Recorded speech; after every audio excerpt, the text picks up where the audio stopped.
Hello everybody, this is deriving the area of a sector. So the area of the sector is 1/2 r squared theta. But how do we know that? How can we derive this if we get lost? Well, here's a circle, and let's say this angle here is 120 degrees. Well, let's start by the area of a circle. The area of a circle, as we probably know from geometry, is pi r squared. Well, that's the area of the entire circle, and there's 360 degrees in a circle. But a sector is just one part of a circle. So let's imagine this entire thing being one sector, and we're trying to find the area of this sector.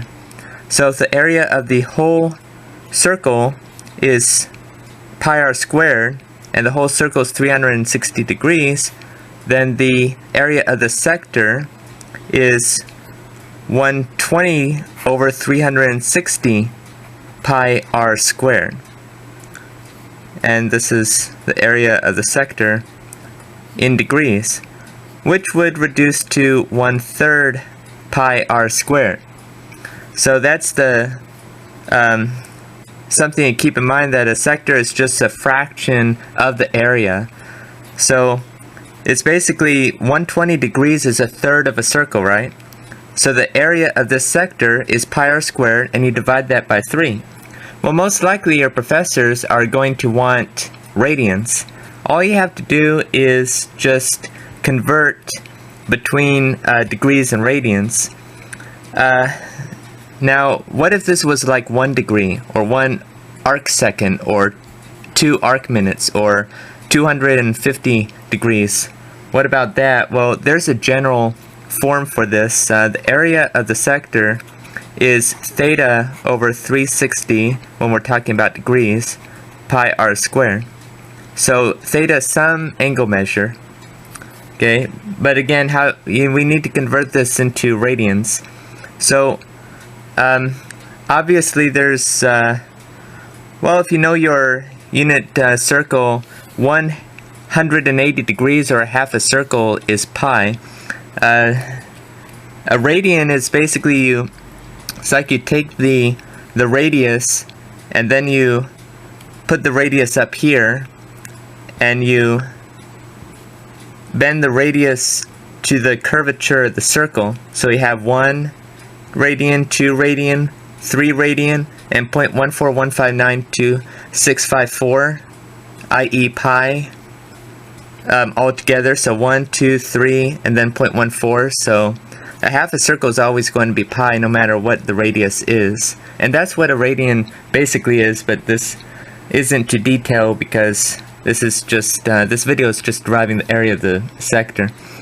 So if we know that 180 degrees is pi radian, then we could use that as a conversion factor. So the area of a sector in radians will equal pi over 360 degrees, and you multiply that. Now again, pi radians equals 180 degrees. 2 pi radians is the full circle, or 360 degrees. So we want to cancel out degrees, so we put 180 degrees on top over pi r squared. Okay, these pi's cancel, as you notice. Pi over pi is 1. And you're left with 180 over 360 theta times r squared. This is actually 1/2. So you're left with 1/2, and rearranging algebraically is r squared theta. And that's essentially deriving the area of a sector. So let's say the radius was, let's say, 3 inches, and theta, let's say, is 90 degrees. Okay, now this equation only works for radians, so we need to convert this to radians. Obviously it's pi over 2, but just to show you. That cancels, and notice that 180 is on the bottom to cancel with the degrees. You're left with pi over 2. So the area of this sector of a circle whose radius is 3 inches and you have a theta of pi over 2, it's going to equal 1/2 r squared theta, which equals pi over 4 times 9, 9 pi over 4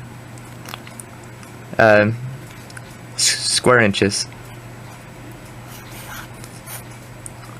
So I hope that helps. Thank you for